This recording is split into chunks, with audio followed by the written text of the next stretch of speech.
Bonjour, bonjour à tous, bonjour, bonjour. Il est 2 heures du matin au moment où je fais ce voice. Et je vous prie de me partager ce voice dans tous les forums, dans tous les groupes Facebook, dans tous les groupes WhatsApp. Il faut que ce voice puisse atteindre le tour du monde.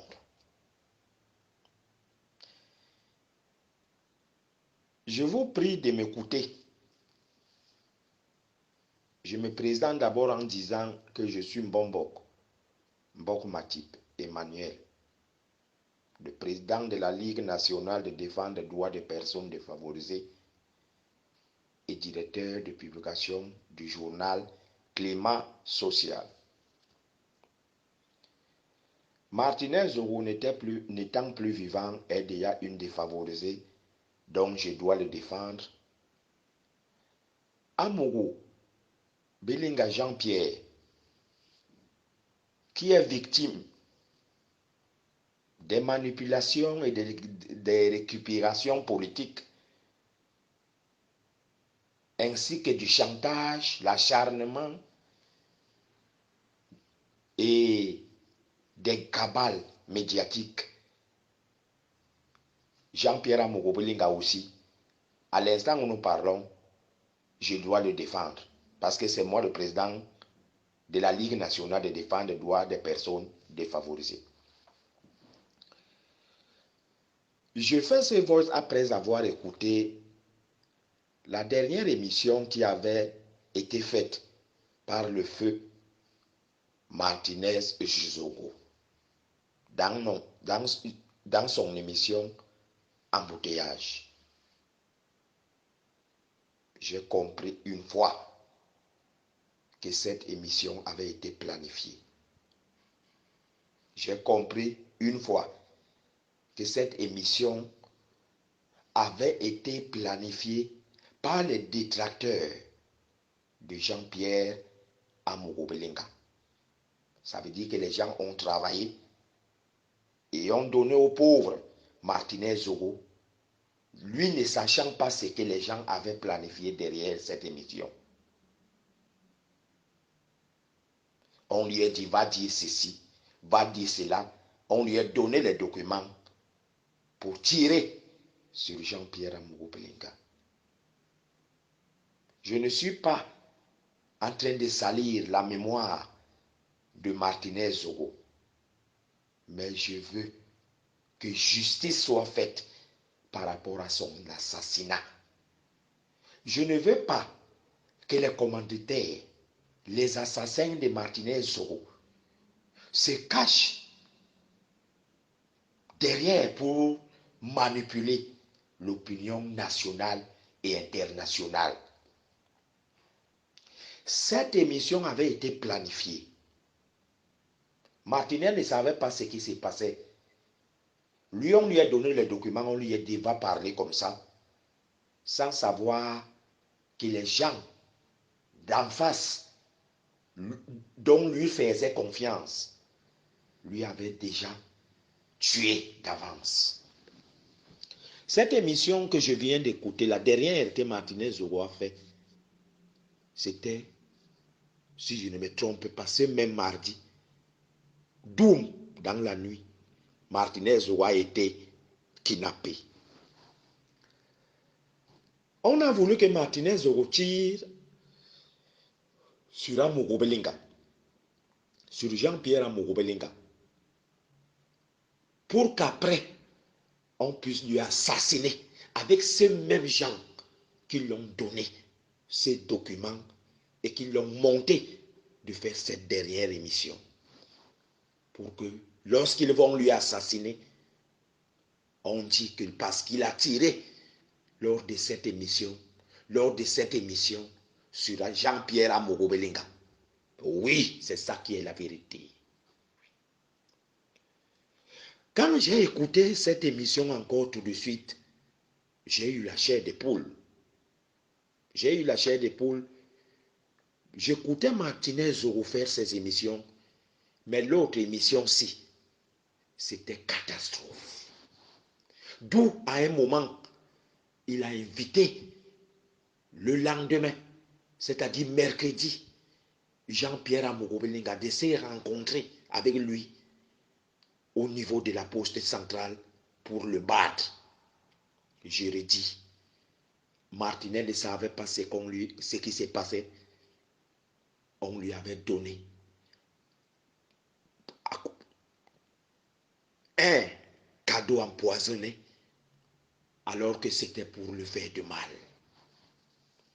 Tout ça, je redis, je suis un investigateur.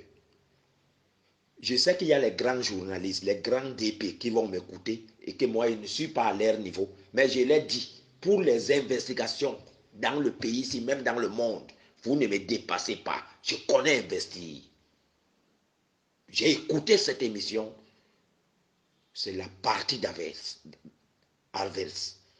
Ce sont les détracteurs de Jean-Pierre Amogo-Belinga qui ont monté cette émission. Pour qu'après tue Martinez Zoro et déposer ce crime marquable sur le dos de Jean-Pierre Amogo-Belinga pour dire que parce qu'il a dénoncé, il a dit des choses sur Amogo-Belinga, sur Motazé et sur les autres, c'est pourquoi on lui a assassiné. Je voulais poser des questions aussi maintenant de savoir qui avait donné à Martinez Zoro ces documents. Qui, bien avant son assassinat, annonçait déjà, qui lui a dit qu'il y a un certain danger qui a été préparé pour tracer son téléphone et le faire tuer. Qui lui avait dit que Jean-Pierre Amogo-Belinga voulait lui assassiner. Ça veut dire que il faut qu'on revienne à la base pour qu'on sache les qui ont été derrière pour dire des choses à Martinez Zoro. Sachant que eux, ils vont lui abattre, assassiner. Et que parce qu'il fallait annoncer cela, alors que annoncer cela pour après dire qu'il avait annoncé que Amogo-Belinga devait le tuer. Et il lui a tué. C'est un investigateur qui parle. Je le dis, je ne suis pas un grand journaliste comme vous qui êtes sorti de l'ESTIC, parce que vous nous minimisez, vous autres, mais vous n'êtes pas prêts à faire les investigations plus que nous.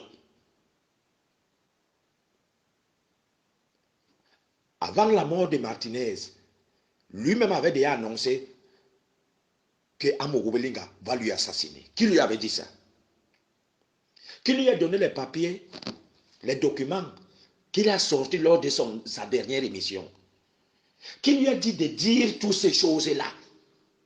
Il y a quelque chose qui ne va pas. Je disais hier dans une de mes publications sur ma page Facebook, quand tu es l'ami d'un assassin, un jour, il va te finir. Un jour, tu seras la victime de cet assassin. Les gens ont planifié pour tuer Martinez Zoro, pour déposer ça sur Amogo-Belinga. Je vais vous poser encore une question. Vous croyez qu'avec toutes ces dénonciations contre Jean-Pierre Amogo-Belinga que Martinez Zoro faisait, Jean-Pierre Amogo-Belinga pouvait avoir le courage de s'élever pour assassiner Martinez Zoro? Je dis non. Je dis non. Martinez a cru être de l'autre côté avec ces gens sans savoir que l'homme politique a le sang à l'œil. Sans savoir que l'homme politique, c'est pour ses propres intérêts. Aujourd'hui, Jean-Pierre Amogo-Belinga a mangé dans toutes les sauces. Il a assassiné Martinez Zoro. Il a fait ceci. il a fait cela. Ce n'est pas Jean-Pierre Amogo-Obelinga. Quand j'écoute l'émission, la dernière de Martinez Zogo, et quand j'écoute comment il annonçait que Amogo-Obelinga va lui assassiner, tout avait été planifié, lui ne savait rien. On lui a dit des choses pour dire, pour mettre, pour exposer Jean-Pierre Amogo-Obelinga devant l'opinion nationale et internationale. Il y a eu manipulation et aujourd'hui il y a récupération avec les détracteurs de Jean-Pierre Amogo-Obelinga et les jaloux. Là où nous sommes maintenant, je vais vous dire quelque chose.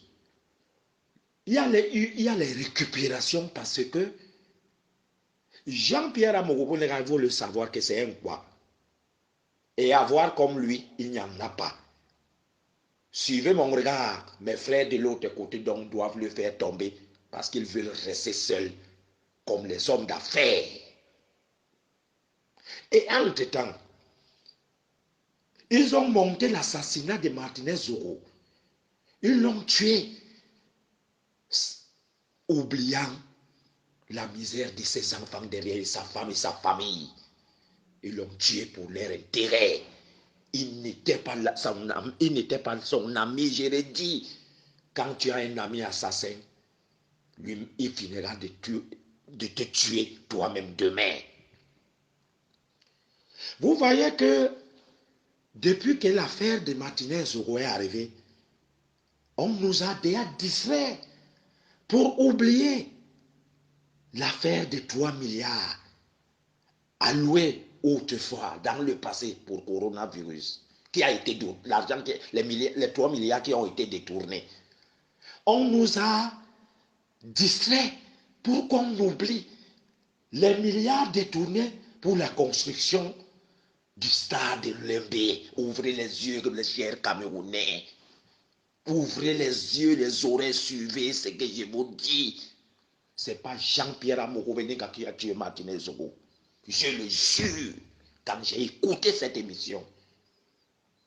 On a oublié de nous parler du jeune gars qui est entré dans le bureau nu de Ngane Djomsi pour nous distraire. Parce qu'il faut protéger les frères. Les gens veulent protéger leurs frères et sœurs, leurs hommes d'affaires, frères et sœurs, pour exposer Jean-Pierre Amogo-Obelinga, pour le finir, oubliant que Jean-Pierre Amogo-Obelinga paye,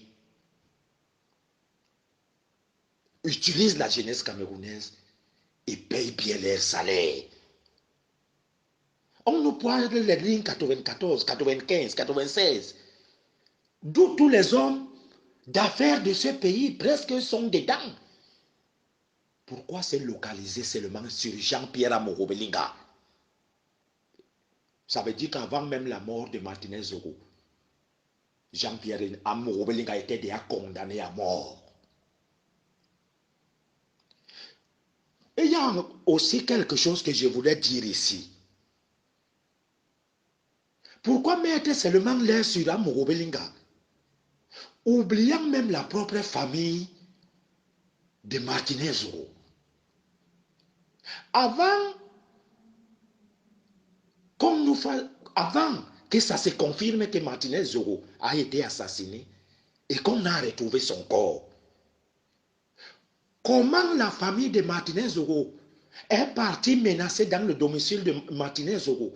Son épouse est casser la porte, entrer dans la chambre, prendre certains documents personnels de Martinez Zogo, les titres fonciers et tout. Ça veut dire qu'eux, ils savaient déjà que Martinez Zogo était mort. Pourquoi vous ne parlez pas de ça?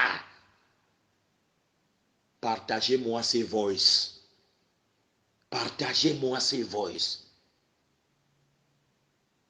Le sang de l'homme réclame toujours vengeance devant Dieu.